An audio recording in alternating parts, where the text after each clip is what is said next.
Hello and welcome to Motoring Middle East. Today we're checking out the Cadillac XT4, which is being launched at Seoul DXB. Now obviously Seoul DXB is over there. It's a sneaker festival for millennials who are cool, which is clearly not me. So let's just focus on the car. Cadillac says this is the car designed by millennials for millennials. Have they got it right? Let's take a closer look. The XT4 is going to be available in 3 different trims in the UAE. Luxury, premium luxury and sport. So luxury is sort of the base one and then it forks off into premium luxury and sport. Prices for the basic car are 145,000 dirhams. It's front wheel drive, but it shares the same engine and transmission and a panoramic sunroof across the entire range. It's a 2-litre turbo matched to a 9-speed automatic. The turbo 4-cylinder makes 237 horsepower and about 350 Newton meters of torque. So pretty much the same drivetrain across the board, but the differences in details and some of the style accents. The complete pricing will be available later, but for now, let's take a look at this one, which is the top of the range sport, and see what it's like. So this is the sport version of the XT4. What does that mean? Well, I guess it gets all of the toys and a little bit of a more sporty appearance. It's got this high gloss black finish on the grille, which you can see. It's also got an optional extended LED tail light. Actually, this is optional on the premium luxury but standard on sport. So what that means is that the Cadillac signature LED light comes all the way down to here. Apart from that, we also got 20-inch wheels. Now the base luxury comes with 18-inch wheels. This one has double spokes which are exclusive to the sport. And you've also got some gloss black bits. Basically, it's the murdered out version. Down here and up here, you got gloss black sunroof rails. So you got a bunch of colors. The orange is my favorite, but this black one's pretty nice as well. It works for sport. The luxury also has 20-inch wheels, but they are slightly more conservative design. I'll actually go for this one. The sport is pretty nice, but obviously the most expensive. So it's quite hard to tell actually any of the models apart, and that's quite intentionally by design. There's no badging saying sport, luxury or whatever. It just says XT4 2-litre turbo. Now, not all the models have front-wheel drive and all-wheel drive. All-wheel drive is standard on the luxury and the sport like this one, but the base one is front-wheel drive. So that's the only way to tell them apart is this badge here. I really quite like this rear. It's got that reverse L tail light and that very aggressive Escalade style signature. How much space is in the back? We're about to find out. You could probably get a couple of suitcases. The sloping hatch obviously cuts a bit of headroom, but it's not too bad. A couple of weekend suitcases. Under here you've got a full-size spare, so not much you can do there, but overall quite decent. Obviously it's only a 2-row car, so there's not a 3rd row in the back, but it is for millennials. They're not going to be carrying too much prams. Let's see what the back seat is like. So what's it like in the back of the XT4? Well, I've got enough headroom. I think Shazad would struggle. He's 6'4", so 5'10", 6 foot is really the absolute limit. And this seat's quite comfortable. I've got enough room. Keeping in mind this is a small SUV. Toys wise, well, it isn't a huge amount of things going on. There's no rear seat entertainment. There's a little seat pocket here to put stuff in, and in the middle we have AC vents but no separate AC controls. You've got heated seats which are extremely useful in the 50-degree Middle East, and you've also got 2 USB ports. Other than that, you've got door pockets, but there's not a whole lot going on. What have you got in here? An armrest and 2 cup holders. So the back seat really is the poor cousin. What's the front like? Well, Cadillac say this is for young people. Let's see what the actual driver's seat is like.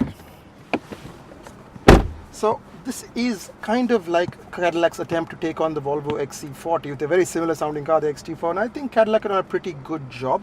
The interior materials pretty solid here. There's lots of soft touch plastics. They only get hard touch plastics. You go all the way down to the bottom. There's some storage cupboards, things like that out here. So quite a comfortable seating position. Let's see what it's like when I start it up. This is the top of the line sports. It actually has a different instrument cluster to the regular front wheel drive, which I was driving. I don't honestly know if you need all wheel drive in this car. I mean, it's not going to go off-road, so it doesn't really matter. But the steering wheel is pretty straightforward. I'm not a big fan of these roller switches here. They're a bit tricky to use. They're not as intuitive as they should be. All the other stuff is fine. You have volume control, channel switch, and so on. But this one, the text is really small and difficult for me to read. Maybe I'm just getting old. So we've got a big screen in front of us and a big Q screen here. Now one of the nice things about Q is they've actually updated it. So this Q has a lot more shortcuts, very easy to use. They've got sort of more Windows 10, so you've got more rounded edges and more kerning, and a big home button. So all pretty straightforward. However, one advantage, they've got a jog dial down here. So in case you don't want to touch it, you can actually just use this and move everything and hard buttons again. So you can basically use it without taking your eyes off the road. And of course you've got Cadillac's new 8-speed automatic here. Actually, correction, this is a 9-speed automatic, so this is a ton of gears. but it's a fairly easy thing. You also got, I don't know if you can see down here, you've got a USB, micro USB or USB-C, I think. Another cigarette lighter, or no, say PowerPoint, and an SD card. What's the bins like? You've got, oh, not much down here. Oh, you've got, I think, a QI charging port down here. And that's really about it, apart from this tray. So it's a bit cramped and tight, but it's a city car, and it's made for city use. So other than that, good visibility, everything falls to hand very easily. And I think out here it's very good. You got panoramic sunroof is standard, which is extremely rare in this segment. Also available in this car at a decent price point is 360 camera, which I don't think too many models actually have. To get 360 camera, you got to move up to a bigger car like an Audi Q5. And this is like a Q3 XC40 rival. So tons and tons of technology, tons of safety package. Bose audio is standard on the premium luxury and the sport. And the Bose systems are pretty good. We haven't had a very sampled, but pretty solid. Tons of connectivity. So it's a nice city runaround. I guess the only thing to do is put it on the road and see how it performs. So we're about to take the XT4 for a drive. Now, it's important to realize that none of the cars in this segment are particularly nice to drive. Whether you've got the XC40, the BMW X1, the Audi Q3, they're all pretty stylish cars that are more about getting people from A to B without being really exciting. That's not their job. That's if you want an RS Q3 or an S3 or whatever. The sedans are more where it's at. So the XT4 is more about a good quality package that feels stylish, feels modern, and is reasonably pleasant to drive, which this car is. Now, I really like this dashboard. I think it's pretty easy and straightforward to use. You get pretty comfortable straight away. I like that they haven't gone crazy with the gear stick. You've got a nice normal gear stick here and redundant controls, because none of us have the time to faff about anymore. So let's see what it's like on the road. Put it into drive. Plenty of poke. It's got a good kick off the line. It's not actually that quick. It just feels it because the turbo kicks in really early. So it feels pretty nippy, the 9-speed auto. You don't really feel the gear shifts, which is impressive. Sorry for all making everybody sick at the back, but yeah, we're moving around. But I think that is way more than the basic car, the basic front-wheel drive premium luxury, not premium luxury. They're kind of Audi-esque, so I see where they were going on this one. That spins up to about 6,000 RPM. It's a nippy car, plenty of poke, but it isn't what I call a thrilling car. The handling is fine, it's tidy. It's got a little bit of understeer, but generally behaves itself. The gearbox, like I said, is unobtrusive. The brakes are a bit weird. It's got brake-by-wire, like a lot of modern cars. So the braking is really hard to feel. Like you press, nothing happens. It feels quite wooden, and then suddenly the braking happens. So it takes a bit of time to get used to the braking feel on this car. Plus the pedals are different heights, so the accelerator is quite low and the braking's a little bit higher. So it's got to get used to it. Steering wheel is very nice. I like the thickness of the steering wheel. Nice thick, meaty steering wheel. Let's see how out of the bumps. Steering's okay. I mean, this car's on 20s. Obviously the car with the 18-inch wheels is a better ride, but all of them ride okay. Inoffensive. Because the theme I keep coming back to here is that the car is super easy to drive. If you're in the market for this car, the driving is not something that bother you. Right now it's in all-wheel drive. I can actually switch it into Tour, which is front-wheel drive. Hopefully that works. Yeah, now it's in two-wheel drive.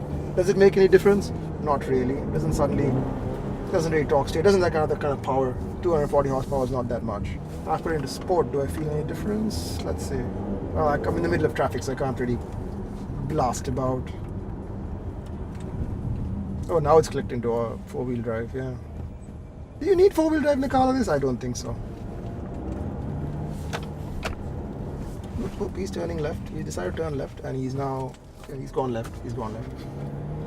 Good for him. Now he's pulling out. This is basically the life of the XT4 driver. He's battling traffic and just getting angry with people all the time. But, you know what? If you are 2+1, double income, no kids, this is a good car. And then you can eventually move up to the XT5. It's got a nice little snarl, the engine. It's got a nice turbo-y snarl. Interestingly, it revs up a lot. Actually, I didn't notice this in my previous drive. It seems to... Oh, I'm in sport again. Let me just put it back into normal and see what it's like.